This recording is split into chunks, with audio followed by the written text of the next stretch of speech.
Igreja Presbiteriana Unida de São Paulo, há mais de 100 anos, fazendo a diferença na cidade de São Paulo e levando o amor e a palavra de Deus para as pessoas com o objetivo de transformar vidas.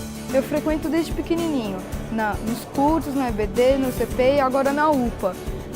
Eu acho um lugar muito acolhedor, com pessoas que eu gosto e pessoas que gostam de mim. Venha para a Unida. Um espaço para fazer amigos, adquirir valores, formar famílias. Um que eu poderia destacar, o acolhimento com as crianças, tanto no trabalho social, como as crianças, que são membros da igreja, o debruçar mesmo nesse trabalho. As crianças são a base da igreja amanhã, Venha para a Unida. Com uma visão direcionada pela Palavra de Deus, a Unida investe em vários ministérios para homens, mulheres, casais, atividades específicas para crianças, adolescentes e jovens. Fazer discípulos é a nossa missão. Aqui o que é mais positivo é realmente o acolhimento. Quando a gente chega aqui, a gente se sente efetivamente amado pelos irmãos da igreja e a gente tem liberdade para poder trabalhar e servir o reino de Deus com todos os dons e habilidades que a gente tem, da forma como Cristo nos chamou para fazer.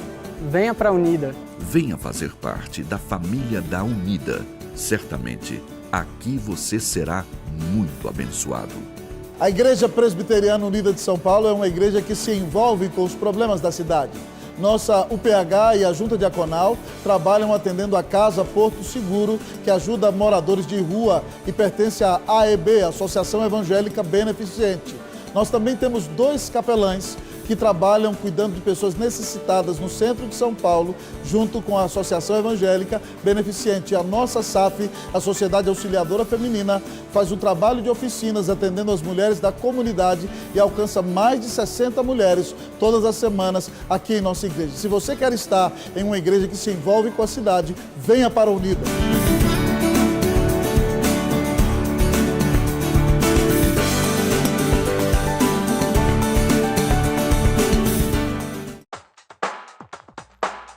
A APECOM e a Igreja Presbiteriana Unida de São Paulo apresentam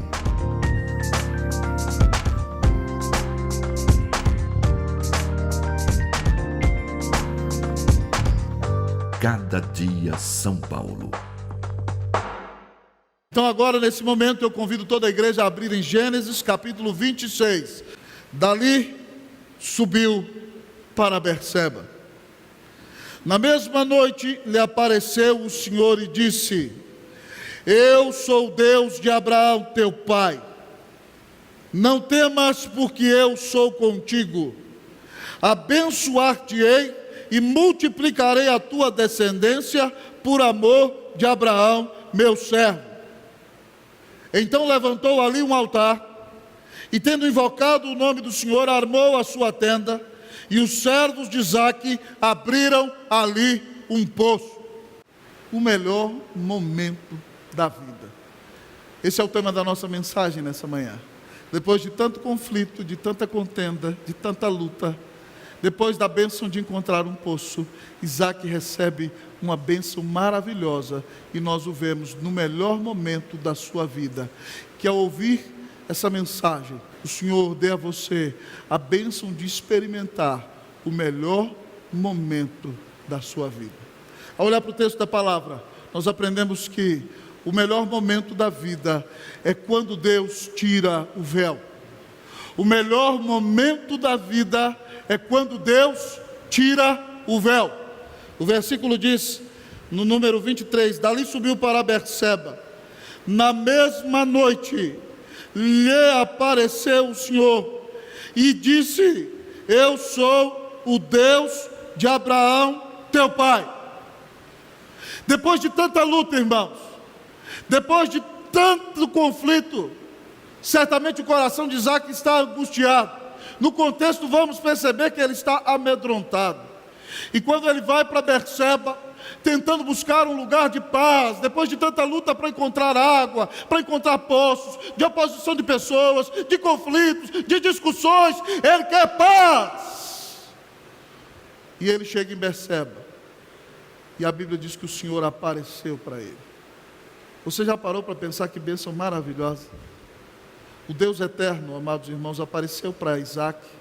Ontem nós falávamos sobre as maneiras como Deus se revela. Ontem foi uma exposição mais teológica, de mais de 1 hora para os jovens da igreja. Mas uma das maneiras de Deus se manifestar no Antigo Testamento era a teofania. Deus tomava forma ou de algum objeto, ou de homem, ou até de anjo. E quem se manifestava era a segunda pessoa da Trindade. Por isso nós chamamos isso de cristofania, ainda que a pessoa da Trindade não fosse Jesus Cristo, porque o verbo ainda não tinha sido feito carne. Mas o Senhor apareceu ali a Isaac em forma de homem. E não foi, amados irmãos, somente uma mera visão mística, porque o fato de ver a presença do Senhor seria já algo maravilhoso para Isaac. Mas Deus aparece a Isaac mostrando a ele o seu caráter. Deus diz a ele, irmãos: eu sou o Deus de Abraão, teu pai. Quando Deus se manifesta para Isaac, quando Deus se revela a Isaac, ele se mostra a Isaac como o Deus da aliança, o Deus do pacto. Deus fez um pacto com Abraão, amado irmão.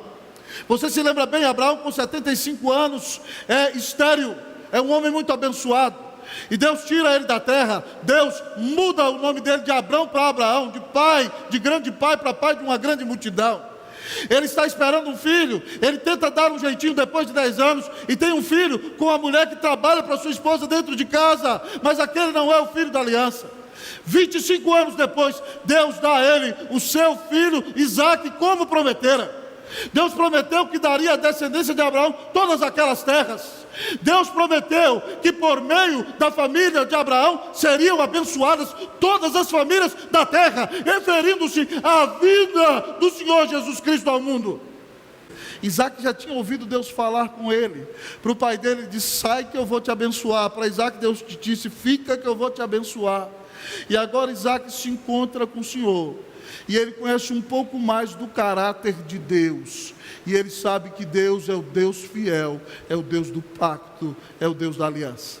Um versículo que eu gosto muito, irmãos, é o Salmo 25:14, que diz que a intimidade do Senhor é para os que o temem, aos quais ele dará a conhecer a sua aliança.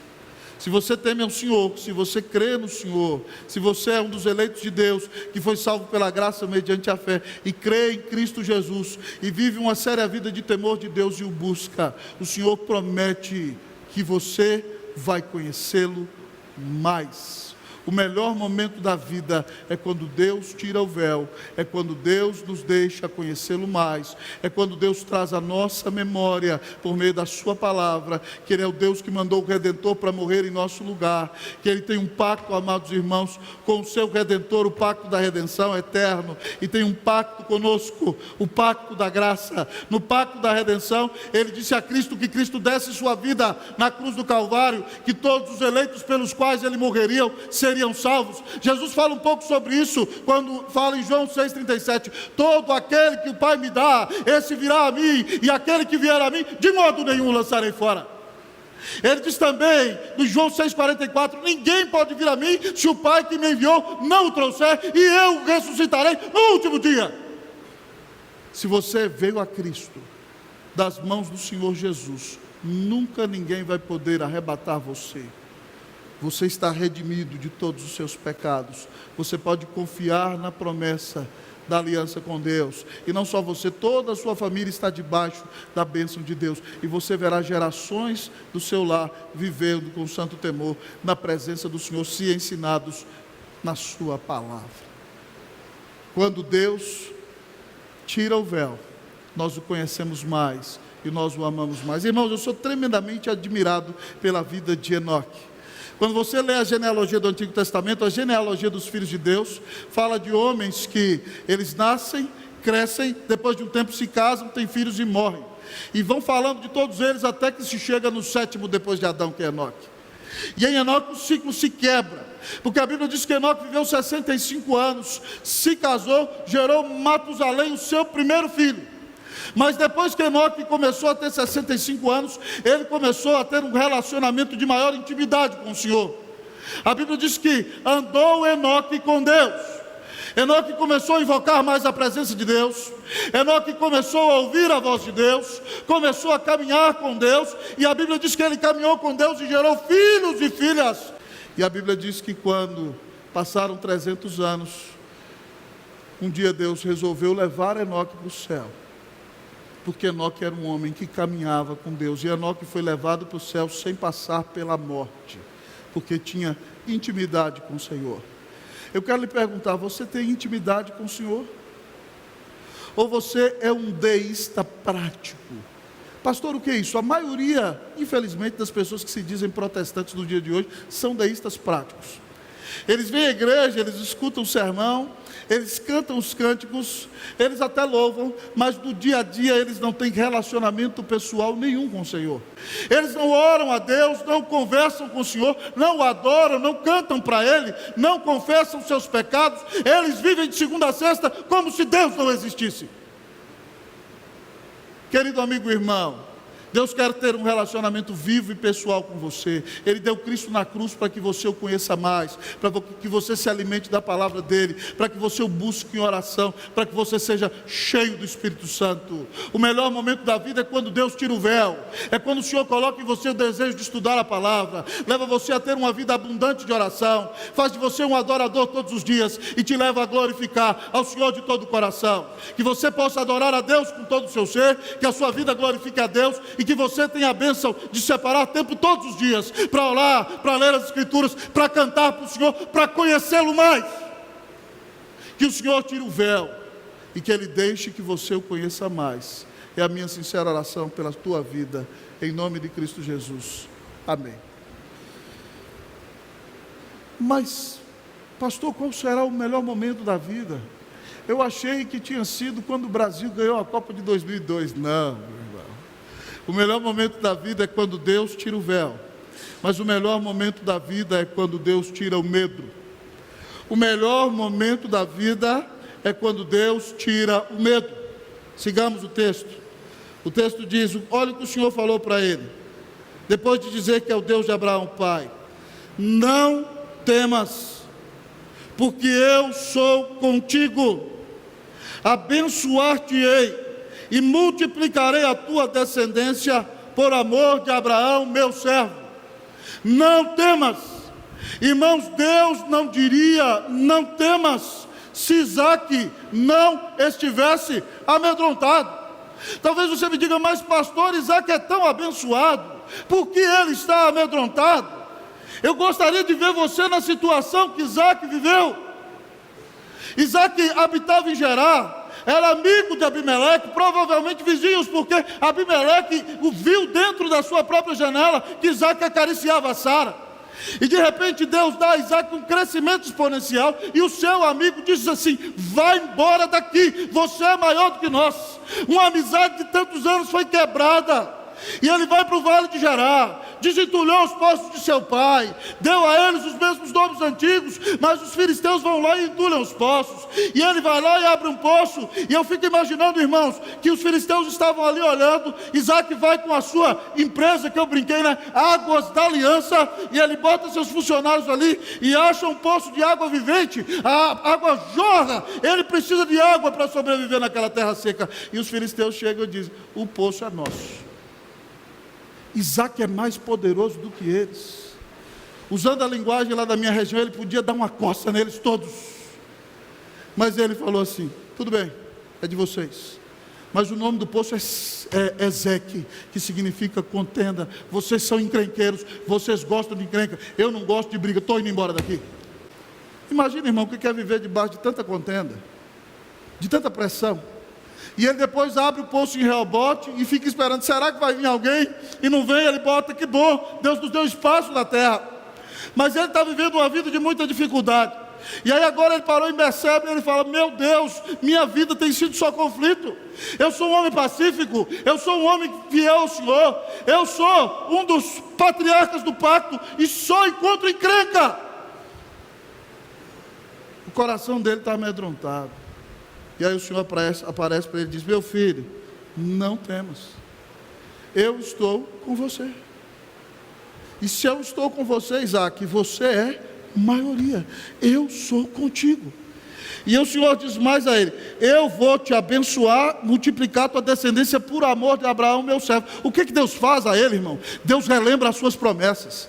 Uma maneira de Deus encorajar o teu coração e o meu é quando Ele relembra as suas promessas. Deus tinha dito a Abraão que ia multiplicar a descendência de Abraão, que ia dar para ele as nações da terra, que ia mandar o descendente que ia abençoar todas as famílias da terra. Deus já tinha falado isso para Isaac, e agora o Senhor renova a promessa quando diz: não tenha medo, Isaac, eu estou com você, vou te abençoar, multiplicar a tua descendência. Eu prometi a Abraão, eu amo o Abraão, eu fiz uma aliança com ele. Deus tira o medo, renovando as suas promessas, relembrando as suas promessas. Talvez você está aqui, irmão, e está amedrontado na circunstância que você tem vivido. Você tenta buscar um emprego e não consegue. Você está buscando viver uma vida saudável, sustentar a sua família, e de repente se encontrou com uma terrível doença. E você sente que a sua vida se está esvaindo diante dos seus olhos. Você busca dentro de casa edificar a sua família, orar com a sua esposa, trazer seus filhos à presença de Deus, mas parece que ninguém faz caso de você. A você que está enfrentando grande luta, resistência, o Senhor disse: não tenha medo. Eu não sei se você sabe, mas o mandamento que mais aparece na Bíblia é: não temas. Aparece mais de 365 vezes nas Escrituras. E por que você não vai temer? Por causa das promessas que o Senhor tem para você. No primeiro sermão da série eu relembrei promessas, quero relembrá-las com você. Pastor, qual é a promessa na qual eu devo crer? Lá em Romanos a Bíblia diz: todo aquele que invocar o nome do Senhor será salvo. Cristo morreu na cruz para que todo aquele que nele crê não pereça, mas tenha vida eterna. Se você creu em Jesus como seu único Senhor e Salvador, se você o invoca, Deus te declara justo pela fé no tribunal dele, Deus te adota como filho, Deus se reconcilia contigo, se torna o seu amigo, Deus te sela com o Espírito Santo, o Senhor vem morar em você, e Ele diz: nunca te deixarei, jamais te abandonarei. Outra promessa de Deus: a companhia constante, eu estarei com você todos os dias, até a consumação do século. Mas a promessa, amados irmãos, de que a providência dele vai fazer bem para a tua salvação. Sabemos que todas as coisas cooperam para o bem daqueles que amam a Deus, daqueles que são chamados segundo o seu propósito. A promessa de que a vontade de Deus é sempre a melhor, porque a vontade de Deus é boa, perfeita e agradável, ela será sempre a melhor. A promessa do perdão de pecados: se confessarmos os nossos pecados, Ele é fiel e justo para nos perdoar os pecados e nos purificar de toda injustiça. A promessa de que o amor de Deus nunca jamais nos abandonará, como Paulo tem a certeza em Romanos 8, 34 e 35, quando diz: porque eu estou bem certo de que nem a morte, nem a vida, nem os anjos, nem principados, nem poderes, nem alturas, nem coisas do presente, nem do porvir, nada poderá nos separar do amor de Deus que está em Cristo Jesus, nosso Senhor. Ninguém tira você das mãos de Jesus. Uma esposa que o tenha traído não tira você das mãos de Jesus. O marido que a enganou não tira você das mãos do Senhor. Um chefe ruim não tira você das mãos de Jesus. Um filho desobediente não tira você das mãos de Jesus. A luta contra a depressão não tira você das mãos do Senhor. O Senhor garantiu um lugar para você nos céus. Ele morreu em seu lugar, Ele ressuscitou, Ele estará sempre ao seu lado. Então, meu irmão, minha irmã, levante-se em nome de Jesus. Meu irmão, coragem. Mas talvez você me pergunte: pastor, o que caracteriza o melhor momento da vida? O melhor momento da vida é quando Deus tira o véu. O melhor momento da vida é quando Deus tira o medo. Mas o melhor momento da vida é quando Deus muda tudo. O melhor momento da vida é quando Deus muda tudo. Vamos para o texto, versículo de número 25. Então levantou ali um altar, e tendo invocado o nome do Senhor, armou a sua tenda, e os servos de Isaque abriram ali um poço. A vida de Isaque tem sido só peregrinação, irmão. E você não vê Isaque preparando altares de lugar nenhum. Depois de Gerar, nem dá tempo. Ele para no lugar, arma a tenda. Quando ele acha que tudo vai estar resolvido, vem a briga. Quando ele tem a expectativa de que algo novo vai acontecer, vem a contenda. E mesmo quando chega a bênção de um poço, de um lugar tranquilo, ele não tem paz, porque tem tanta pancadaria do lado dele, que o coração dele está tremendo de medo. Então Deus dá a ele o melhor momento da vida, Deus aparece, Deus mostra a ele as suas promessas, mas Deus muda tudo, o Senhor reordena as prioridades da vida de Isaac. O texto nos diz, irmão, que a primeira coisa que Isaac faz estando naquele lugar em Berseba, onde habitou depois dali muito tempo, é que ele levanta um altar ao Senhor e invoca o nome do Senhor. Deus muda tudo, Deus muda as prioridades. A primeira prioridade se torna o culto e a adoração a Deus. Agora Isaac tem ali um altar, ele adora o Deus da glória. E fala ali então o texto desse momento que nós temos aqui, o culto público, onde ele junta a família e faz um sacrifício simbolizando que o Messias morreria no futuro por ele. Nós aqui, amados irmãos, o Messias já morreu e nós o adoramos, ele ressuscitou e ele fala conosco na sua palavra e por isso nós o adoramos. A prioridade se torna o culto público. O dia do Senhor não é mais o dia de Isaac, é o dia do Senhor. Não é o dia de faltar do culto, da adoração a Deus para ver jogo de futebol, porque o Senhor é a primeira prioridade da nossa vida. O dia do Senhor é dia do Senhor, e se Ele nos amou a ponto de dar a sua vida por nós, nada vai nos tirar da adoração a Deus, porque não é o nosso dia, é dia do Senhor. Mas Ele não só o adora no culto, Ele invoca a Deus na sua vida. Ele começa a ter um relacionamento vivo e pessoal com o Senhor. Ele invoca o Senhor e ele começa então a caminhar em intimidade na presença de Deus. Adorar a Deus é uma prioridade para você. Talvez você está querendo um bom emprego, mas você tem buscado a Deus em primeiro lugar. Talvez você está querendo ter a casa própria, mas você tem buscado a Deus em primeiro lugar. Talvez você está querendo um bom casamento, mas você tem buscado a Deus em primeiro lugar. Busque em primeiro lugar o reino. Todas as outras coisas vos serão acrescentadas. Mas Deus muda tudo, muda as prioridades. Depois do culto a Deus, a próxima prioridade é um lar onde a família vai habitar. O texto diz, então levantou ali o altar, tendo invocado o nome do Senhor, armou a sua tenda.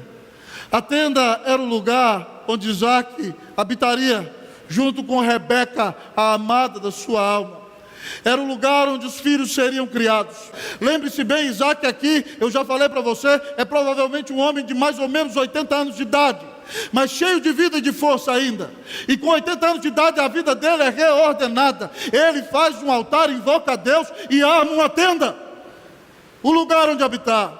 Como você tem edificado a sua casa, meu irmão?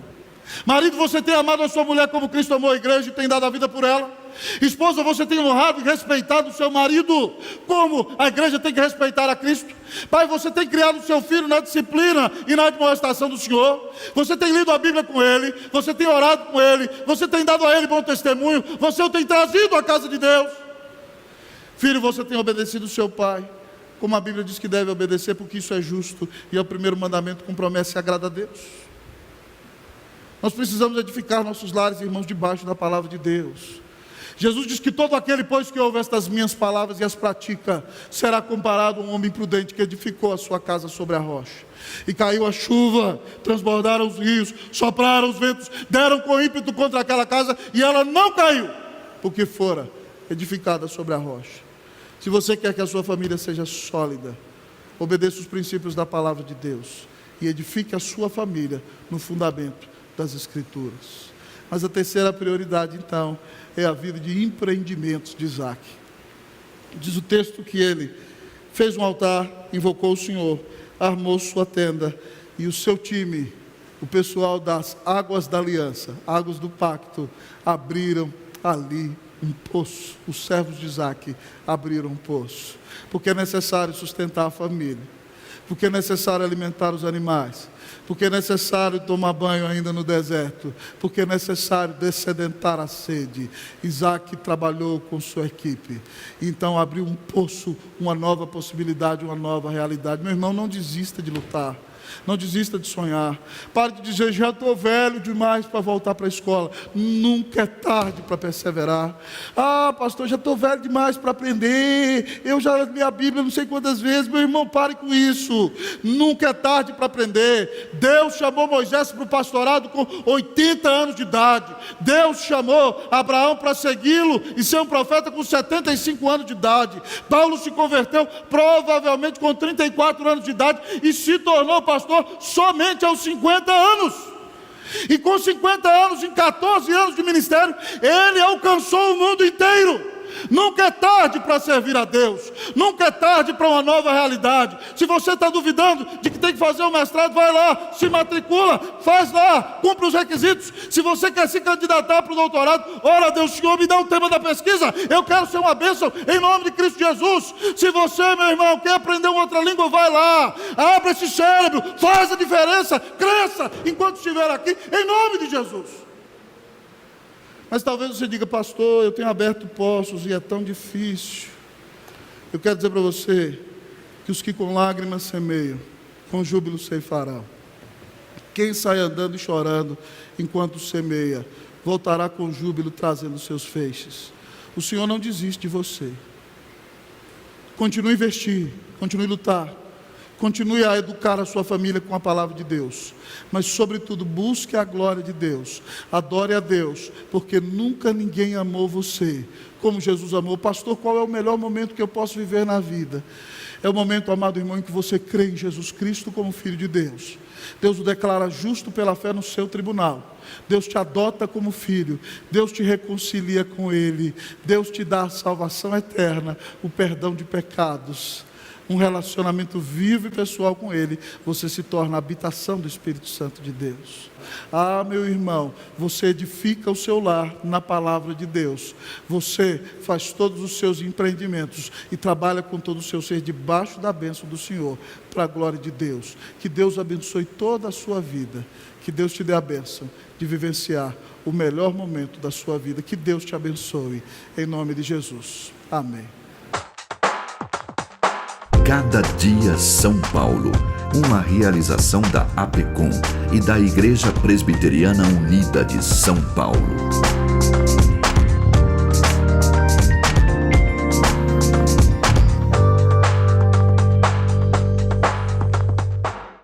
O programa Cada Dia São Paulo tem chegado a milhares de lares. E você pode nos ajudar a alcançar muito mais pessoas com a mensagem de Cristo. Seja um parceiro em missão do nosso programa. Deposite sua oferta no Banco do Brasil, agência 1191, dígito 6, conta 37038, dígito X. Agência Presbiteriana de Evangelização e Comunicação. Venha você também ser um parceiro na evangelização do Brasil.